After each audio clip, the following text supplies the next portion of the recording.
Hello, and welcome to this lesson on followership.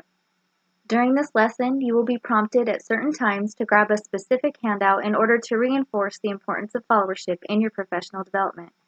If at any time the term flight commander is used, please substitute that phrase with your current role as a leader within your organization. This could be anywhere from a junior NCO with one airman up to the squadron commander.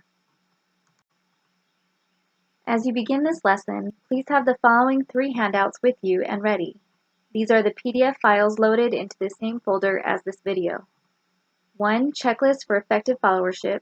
2. 10 rules of good followership. And 3. Followership action plan worksheet. There will also be moments when I ask you to pause the video so that you have time to fill out forms and gather your thoughts for what comes next. Now let's get started. Carnegie Mellon University professor Robert E. Kelly is considered the founder of followership management studies. He contends followership is important enough to be an equal component to leadership. To him, the best or exemplary follower is one that is motivated, has intellect, is self-reliant, and is dedicated to achieving the mission of the organization. Within your organization, you are both a leader and a follower. You must effectively follow your commander, and you must teach your followers to effectively follow you. What does this mean? What exactly is an effective follower in the Air Force? Why should leaders understand and/or care about followership? This lesson will provide you tools to get you started. As with all Air Force training, there are desired learning objectives for this lesson. 1. Identify characteristics of effective followership. 2. Interpret guidelines for followership in practice. And 3. Develop strategies and actions that foster effective followership. Let's begin by talking about effective followership. Go ahead and grab your handout titled Checklist for Effective Followership. Like good leadership, we know good followership when we see it. Kelly's definition from earlier, shown on your handout, is a good start. What else is there to good followership? Take about 5 minutes and answer the following question.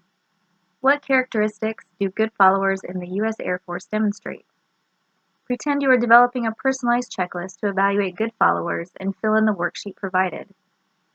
Note, for now, ignore the rating scale in the right side column of the worksheet. This column will be used later in the lesson. Please pause the video so you have time to populate your checklist. After 5 minutes or you're finished, please continue. What characteristics do good followers in the U.S. Air Force demonstrate? Why are these characteristics important? Some possible characteristics you may have come up with could be: exhibits integrity, consistent, candid communicator, they foster esprit de corps, refrain from public criticism, they're ethical and enforce standards, they're loyal but not a yes man. Feel free to write down any of these that you may not have thought of so that you may expand your personal definition of effective followership. Continue updating your checklist throughout the remainder of the lesson. You will use it later. Following is an often unrealized part of leading. Ensuring you know how to be an effective follower will aid you on your path to becoming a better leader. Understanding the characteristics of effective followers, the general skills and behaviors we've just looked at, is important. But how do you put followership into practice? Are there some rules you can follow?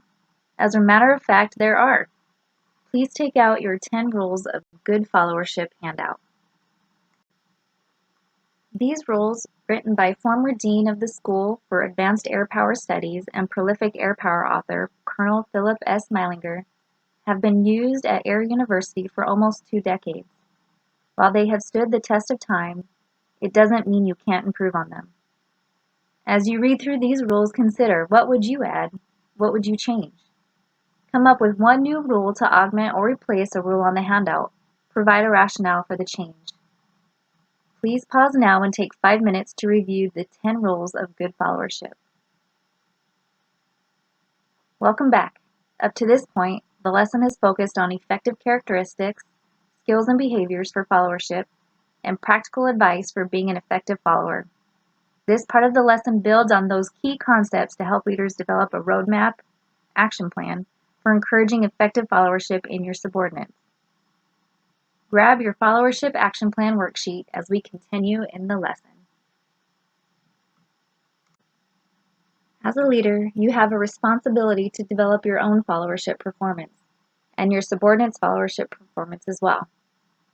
Given this, our next questions are simple. What should you do to improve followership in yourself?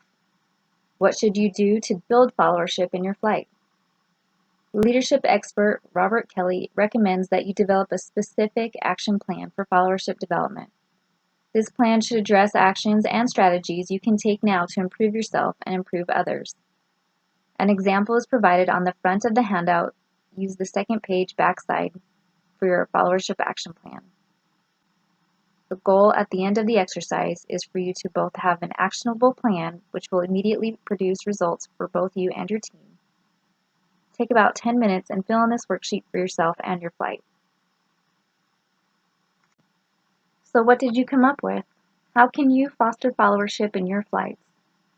Hopefully you came up with some ideas. If not, referencing the suggestions given on the first page of the action plan worksheet may help get you thinking in the right direction. At the start of this lesson, you were issued a checklist for effective followership worksheet. During this lesson, using this worksheet, you have defined, refined, and expanded your own set of effective followership characteristics. Those characteristics are the skills and behaviors needed in an effective follower. You can use this checklist to evaluate your subordinates back at your units, and you can use it to evaluate yourself. Take a moment to consider yourself in light of the skills and behaviors you have selected. You will use this to rate yourself using the column on the right. How do you stack up? Keep this worksheet and your other handouts to reference as you continue to grow as a leader and a follower. Take time to speak with your supervisor about what you have learned and feel free to ask any questions that came to mind throughout the lesson. Hopefully you have increased your knowledge on the importance of followership and the desired learning objectives for this lesson were accomplished. To learn a little more on this topic, please reference the article linked on the next slide. Thank you and have a great Air National Guard Day.